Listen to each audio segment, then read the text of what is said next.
Welcome to Lifestyles of the Not Jet Set, the travel and tourism show that takes to heart the old movies Buckaroo Banzai adage, wherever you go, there you are. Today, as we travel along the Ohio and Erie Canalway, south of Cleveland, Ohio, my spouse Sarah and I are reflecting, as we sometimes do, on what it really takes to have the meaning of a destination worth traveling to. You know, we're traveling over the course of a few weeks, two and a half weeks, from Buffalo, New York by bicycle to Chicago, Illinois.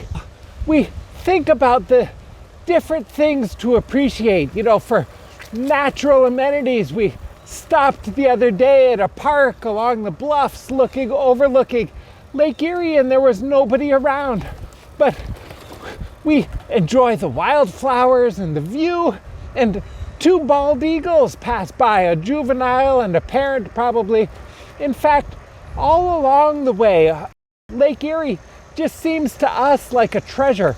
There's sunsets every evening from the bluffs overlooking the lake. The lake itself is like an ocean, except when you swim in it in the morning along with the seagulls and the other aquatic birds, you don't have to shower afterwards because there's no salt. There's history to appreciate.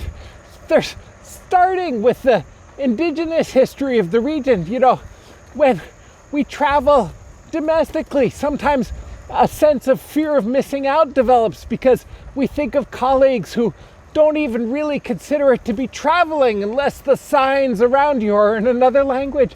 But we notice that for us also, in ways that we don't expect, the road signs also can be in other languages.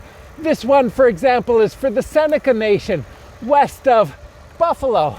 And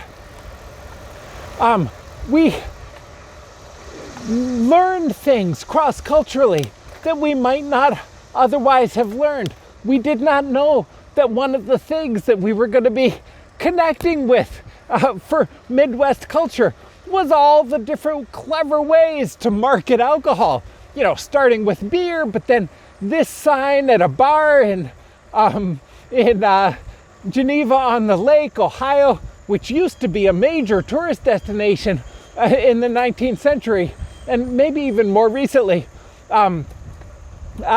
persuaded us to come in for a stiffer drink. We thought to ourselves, from the invitation to park bikes in the back, that this must really be our type of place. Little did we know that ours was not the types of bikes that they had in mind. Instead, we had the experience of socializing with the Hells Angels and other bicycle clubs of Ohio in ways that we did not expect. So why is there nobody here? It occurs to me that one of the reasons is the competition in a hi, how are you? In a jet-setting age, for people who are middle income or upper middle income or high income, they may be jetting off to Hawaii or to Venice or to Machu Picchu. In each of these places, such immense investments have been made in airports and other aviation infrastructure that greatly exceed what the potential sustainability is for the cultural treasures and for the natural environment of these places. You know, you think that if people traveled less, if people were flying less, you think it would be bad for tourism. But it's not bad for tourism on net. It's just moves the tourism from places which have too many tourists to places which have too few.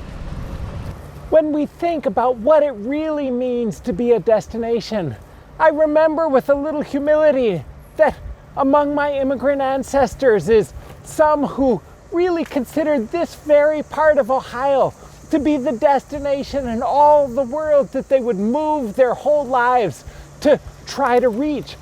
George Somm, in 1850, my grandmother's great-grandfather, traveled first by sailing ship across the Atlantic to New York City from Germany, and then by steamer up the Hudson, then by train west to Buffalo along the Erie Canal route that you can see in episode 6 from last year, and then by steamer to Cleveland, and finally along this very Erie and Ohio canalway as he headed south to the farmland of eastern Ohio that he had purchased and described in a letter home to his family in Germany with such pride.